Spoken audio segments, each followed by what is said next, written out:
उत्तर प्रदेश के चुनाव चल रहे हैं। ऐसे में तमाम दिग्गज वाराणसी आ रहे हैं, अपने अपनी पार्टी का प्रचार कर रहे हैं। ऐसे में कांग्रेस नेता हरीश रावत जी भी हमारे साथ हैं, जो कि उत्तराखंड के पूर्व मुख्यमंत्री भी हैं। हम इनसे बातचीत करेंगे और जानेंगे कि इस बार कांग्रेस कहाँ है। पहले तो काशी में स्वागत है। बहुत धन्यवाद। काशी की धरती को प्रणाम करते हुए मुझे अत्यधिक आनंद की अनुभूति हुई है और बाबा विश्वनाथ के द्वार पर जा कर के तो ऐसा लगा जैसे सब कुछ मिल गया हो। बाबा कांग्रेस कहाँ है इस समय? कांग्रेस लोगों के दिल और दिमाग दोनों में है और धरती पर है। हम 401 सीटों पर चुनाव लड़ रहे हैं और जीतने के लिए, सरकार बनाने के लिए लड़ रहे हैं। और वैसे 403 की 3 सीटों पर लड़ रहे हैं, 2 सीटों पर हम दूसरे का समर्थन कर रहे हैं और लोगों ने हमारे समर्थन को एक्नॉलेज किया है। तो इसका अर्थ है हम हैं यथार्थ में, और लोग ये समझ रहे हैं कि तीसरी शक्ति के रूप में जो कांग्रेस है, तो ये भोगी और योगियों के बीच में जो है, क्यों नहीं कर्मवीर कांग्रेस को लाया जाए। आप देखिए पिछले 2 साल के अंदर जहां विपक्ष बिल्कुल सो गया था, कहाँ थे अखिलेश बाबू, कहाँ है माया दीदी हमारी, जो है कहीं दिखाई दे रही थी। जनता के सवालों पर लड़े। जनता के सवालों पर लड़ा कौन? कांग्रेस। लड़ी कौन? प्रियंका गांधी। आप हाथरस की लड़ाई देखिए, आप जिस तरीके से सीतापुर में रह करके लोकतंत्र बचाने और किसानों के बचाने के लिए ये 3 किसान विरोधी कानूनों को वापस लेने की जो भूमिका बनी, वो लखीमपुर खीरी के संघर्ष, और लखीमपुर खीरी के संघर्ष को इतनी बुलंदियों तक लेकर के कौन गया? सारे विपक्ष को, सारे देश को यूनाइट किसने किया? ये प्रियंका गांधी जी के सत्याग्रह ने किया। सीतापुर में जेल के प्रवास ने किया। मैं एक उदाहरण के तौर पर सोनभद्र से लेकर के कहीं भी गरीब पर, महिला पर, जरूरतमंद लोगों पर अत्याचार हुआ है तो योगी जी के खिलाफ खड़ी जो है प्रियंका गांधी दिखाई दी। लोगों पर, जनता के सवालों पर लड़ती हुई प्रियंका गांधी दिखाई दी। जैसे राष्ट्रीय स्तर पर मोदी सरकार की ज्यादतियों, उनके फेलियर्स के खिलाफ राहुल गांधी आवाज उठाते रहे, चाहे वो नोटबंदी का काला कृत्य हो, चाहे जीएसटी हो, चाहे अर्थव्यवस्था को चौपट करने का हो, चाहे कोरोना की मिसहैंडलिंग का हो। सारे मामलों पर जो है राहुल गांधी जी ने आवाज़ उठाई और सरकार की आंखों में आंखें डाल करके बात यदि कोई कर रहा है राष्ट्रीय स्तर पर कि तुम यहाँ गलत हो, वो केवल राहुल गांधी जी हैं। ये कितनी ही मजाक बनाने की कोशिश करे। चीन वाले मामले में अनंत गोत्वा देश के सामने आ गया ना कि ये लोग जो है चीन के मुकाबले में खड़े नहीं हैं, और चीन के कब्जे में आज भी हमारी ज़मीन का एक बहुत बड़ा हिस्सा जो हथियाया था वो अभी तक नहीं छोड़ा। अब तो सरकारी सूत्र कह रहे हैं कि उसको खाली कराने के लिए बातचीत कर रहे हैं। जो राहुल जी कह रहे थे, जिसके लिए कह रहे थे नहीं इनको तो देश प्यारा नहीं है, आज वो तथ्य सामने आ रहे हैं। सब चीज़ें जो है, तो राहुल जी राष्ट्रीय स्तर पर उत्तर प्रदेश के अंदर प्रियंका गांधी जी लड़ी हैं, और मैं समझता हूँ इस संघर्ष को उत्तर प्रदेश की जनता पुरस्कृत करेगी। और फिर एक बात और है, हम तो, उत्तर प्रदेश हमारा बड़ा भाई है। अभी कल ही तो अलग हुए हम। आप जी, हमारा दिल उत्तर प्रदेश के लिए धड़कता है। उत्तराखंड के अंदर लोकतांत्रिक शक्तियां आज सर उठा करके खड़ी हैं।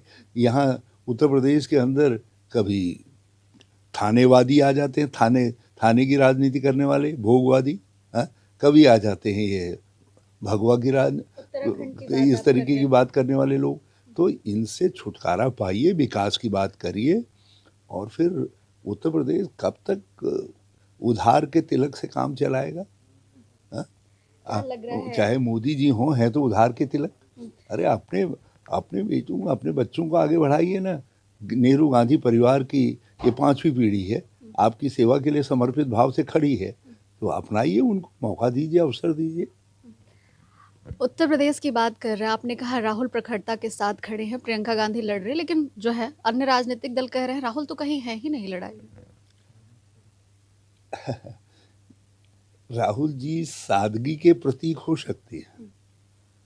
वो एक ऐसे इंसान हो सकते हैं जो बहुत सामान्य तरीके के भाव से रहते हैं, मगर वो प्रखर विचारक भी हैं और उनकी समझ है। जिस समय सारे लोग नोटबंदी के गुण गा रहे थे, उस समय उन्होंने कहा था ये नोटबंदी डिजास्टर है, ये खुली लूट है।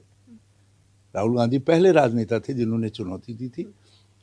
राहुल गांधी जी पहले राजनेता थे जिसने कहा कि जीएसटी जो है ये छोटे मझोले उद्यमों को बर्बाद कर देगी, अर्थव्यवस्था को दिवालिया बना देगी। और उन्होंने कहा कि इसकी जो दरें हैं वो दरें जो है अनुतोगत्वा जनता के विरोध में जाएंगे। आज सब देख रहे हैं उसका परिणाम, ये महंगाई बढ़ाने में उसी का योगदान है।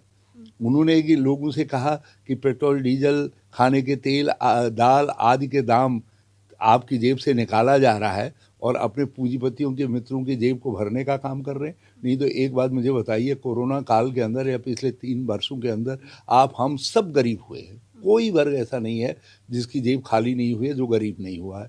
और अंबानी क्यों माला माल हो रहे हैं दिन प्रतिदिन, अडानी क्यों माला माल हो रहे हैं, सडानी क्यों माला माल हो रहे हैं? कौन लोग हैं ये जो जनता की कीमत पर, आम हिंदुस्तानी की कीमत पर माला माल हो रहे हैं? तो राहुल गांधी जी ने इस सवाल को बहुत पहले उठाया। कोरोना आ रहा है, सावधान हो। पहली बार जब कोरोना था भी नहीं, जब ये कहते थे कोरोना ये तो राहुल गांधी के दिमाग की उपज है, और अंत में जो है जब पहली लहर आई कोरोना की, सब ने देखा किस तरीके से हमारे लोग मरने के लिए छोड़ दिए गए।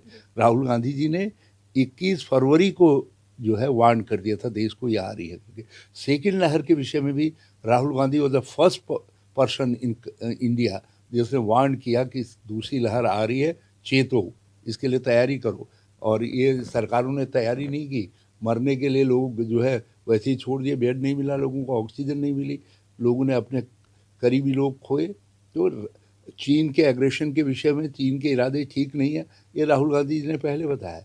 अफगान पॉलिसी में आप अमेरिका के आगे सरेंडर कर रहे हो, अमेरिका आपको धोखा देने जा रहा है, ये राहुल गांधी जी ने सबसे पहले चेताने का काम किया। आज वास्तविकता ये है कि यदि सत्य को हो तो उसको ऐसे प्रचारित किया जा रहा है, पता नहीं ये कैसा राष्ट्रवाद हो गया है, ये राष्ट्रवाद के खिलाफ है या सेना के खिलाफ है, जबकि सेना तो भारतीय सेना है। कोई भारत के खिलाफ हो सकता है? कोई भारतीय सेना के खिलाफ हो सकता है? वो तो भारत है। जी। उत्तराखंड, पंजाब और उत्तर प्रदेश में चुनाव है। उत्तराखंड में क्या लगता है कांग्रेस? उत्तराखंड के लोगों ने भाजपा को खदेड़ दिया है और गंगोत्री यूपी, यमुनोत्री, गंगा यमुना की उद्गम से खदेड़ दिया है। अब हम जो है संगम और बाबा विश्वनाथ की धरती से प्रार्थना करने आए हैं कि अब उत्तर प्रदेश से भी भाजपा को खदेड़ो। और मैंने तो अपनी तरफ से ऑफर भी कर दिया है। मैंने कहा भाई आदित्यनाथ जी से मेरा बहुत प्रेम स्नेह है, मैं बड़ा आदर करता हूँ उनका। मैंने कहा भाई आदित्यनाथ जी, कहाँ इनके भाजपाइयों के प्रपंच में फंसे हुए हो, तुम तो आध्यात्म के व्यक्ति हो, योग के व्यक्ति हो, आओ उत्तराखंड के अंदर चंपावत में जो है बाबा गोरखनाथ की धुनी है, अखंड धुनी है। जब से बाबा आए तब से वो जलती आ रही है, जो है उसको प्रज्वलित धुनी है। उसके बगल में मैंने कहा आश्रम कुटिया बनाओ, वहाँ से मानवता के कल्याण का संदेश दो। कहाँ ये राजनीति के प्रपंच में भाजपाइयों के चक्कर में फंस गए हो गए। एक सवाल ये है हरीश जी कि जिस तरीके से आम आदमी पार्टी उत्तराखंड की बात कर ले या फिर पंजाब की बात कर ले, एक बड़े चेहरे के रूप में या कहते एक मजबूत पार्टी के रूप में आ रही है, क्या लगता है क्या होने वाला है और क्या भविष्य में अगर कुछ जरूरत पड़ी तो कांग्रेस हाथ मिलाएगी क्या? देखिए, पंजाब में एक्सीडेंटली जो है वो इस्टेब्लिश हो गए, पाँव जमाने का मौका मिल गया, क्योंकि कैप्टन अमरिंदर सिंह जी ने एक प्रकार से वर्चुअली पता नहीं किसके डिक्टेशन में वो सरकार चला ही नहीं रहे थे। जब हम कन्विंस हो गए कि ये व्यक्ति जो है साइलेंट मोड में इसने पूरी सरकार को डाल दिया है और ये सरेंडर कर रहा है और बिना लड़े कांग्रेस चली जाएगी, तब चरणजीत सिंह चन्नी जी को मुख्यमंत्री बनाया गया और उन्होंने हालात बदले। आज कांग्रेस जीत की तरफ बढ़ रही है और हम बहुत अच्छा कर रहे हैं पंजाब के अंदर। हमने आपको रोक दिया, नहीं तो आपको फायदा मिल रहा था। पंजाब अकालियों से भी नाराज था, भाजपा से भी नाराज था, आपको उसका फायदा मिल रहा था क्योंकि कांग्रेस ग्राउंड पर काम करती दिख नहीं रही थी, सरकार भी नहीं दिख रही थी, संगठन भी साइलेंट मोड में चला गया था। तो अब हालात बदल गए जब से कांग्रेस ने संघर्ष शुरू किया, कांग्रेस ने काम करना शुरू किया। चरणजीत चन्नी ने अपने को पीपुल्स चीफ मिनिस्टर के रूप में लोगों के दिमाग में अपनी छवि बनाई। अब जो है पंजाब के अंदर हम सरकार बनाएंगे। मतलब आम आदमी पार्टी की गठबंधन की जरूरत नहीं? असल में मेरा ख्याल है न उत्तराखंड में तो कोई ज़रूरत है नहीं और पंजाब में भी ज़रूरत पड़ने नहीं जा रही है। उत्तराखंड की बात कर रहे हैं, आपको मुख्यमंत्री का चेहरा माना जा रहा है उत्तराखंड में, क्या लगता है उत्तराखंड के नए सीएम आप?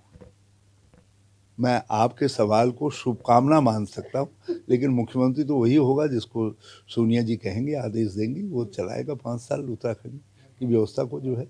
7 मार्च को उत्तर प्रदेश में चुनाव होना है, काशी की धरती पर। क्या कहेंगे कांग्रेस?